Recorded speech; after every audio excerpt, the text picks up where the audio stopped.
Welcome to யசோமிஸ் channel. இன்றைக்கி நம்ம என்ன பார்க்க போகிறோம்னா, குட்டீஸ்க்கெல்லாம் ஸ்கூல் ஓப்பன் ஆகிடுச்சுங்க. காலையில் அவசர அவசரமாக கிளம்புவாங்க. ஒரு தோசை ஒரு இட்லின்னு சாப்பிடுவாங்க. எந்த ஸ்ட்ரென்த்துமே இருக்காதுங்க. அதனால் அவங்களுக்கு நீங்கள் காலையில் மாட்டுப்பால் கொடுக்கறதுக்கு பொதுவாக நீங்கள் ராகி பால் கொடுத்து பாருங்கள். நல்லா ஆரோக்கியமாக இருப்பாங்க, சுறுசுறுப்பாக இருப்பாங்க. அது கூட நம்ம பாதாம் சேர்த்து அரைச்சி கொடுக்கறதுனால நல்லா ஞாபக சக்தி இருக்குங்க. டேஸ்ட்டும் ரொம்ப அருமையாக இருக்குங்க. நீங்கள் ட்ரை பண்ணி பாருங்கள். இது செய்யறதுக்காக நைட்டே 2 டேபிள் ஸ்பூன் அளவுக்கு ராகியை நல்லா அலசி ஊற வச்சுருக்கேங்க.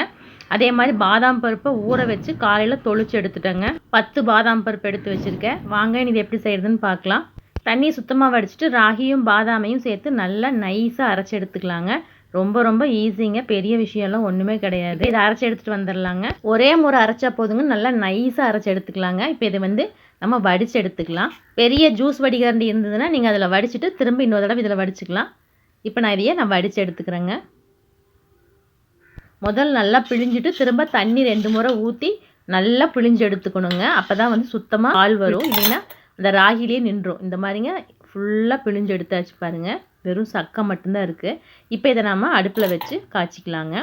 உங்களுக்கு உங்கள் குட்டீஸ் கூலாக குடிப்பாங்கன்னா கொஞ்சம் கெட்டியாக காய்ச்சிக்கோங்க. இல்லை பால் மாதிரி தான் குடிப்பாங்க அப்படின்னா கொஞ்சம் தண்ணி விட்டு நீங்கள் பாலாக சும்மா ரொம்ப நேரம் கொதிக்க விட வேண்டாங்க.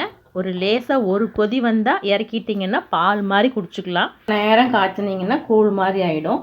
பால் மாதிரி வேணும்னா லேசாக ஒரு கொதி லேசாக கொதி குடிக்கும்போது இறக்கிடுங்க. அடுப்பு சிம்மில் தான் இருக்கணும். இந்த மாதிரி லேசாக கொதி பிடிக்கும்போது அடுப்பை ஆஃப் பண்ணிடலாம். இதில் சுவைக்காக நாட்டு சர்க்கரை சேர்த்துக்கலாங்க. ஒரு 2 ஸ்பூன் சேர்க்குறேன். அவ்வளோதாங்க, சூப்பராக ரெடி ஆகிடுச்சு. உங்கள் குட்டீஸ் நாள் முழுவதும் சுறுசுறுப்பாகவும் ஆரோக்கியமாகவும் இருக்கணும்னு நினச்சிங்கன்னா கண்டிப்பாக செஞ்சு கொடுத்து பாருங்கள். எல்லாத்துக்குமே பிடிக்கும். உங்களுக்கு பிடிச்சிருந்தா எங்கள் சேனலை லைக் பண்ணுங்கள், ஷேர் பண்ணுங்கள், சப்ஸ்கிரைப் பண்ணுங்கள். நன்றி, வணக்கம்.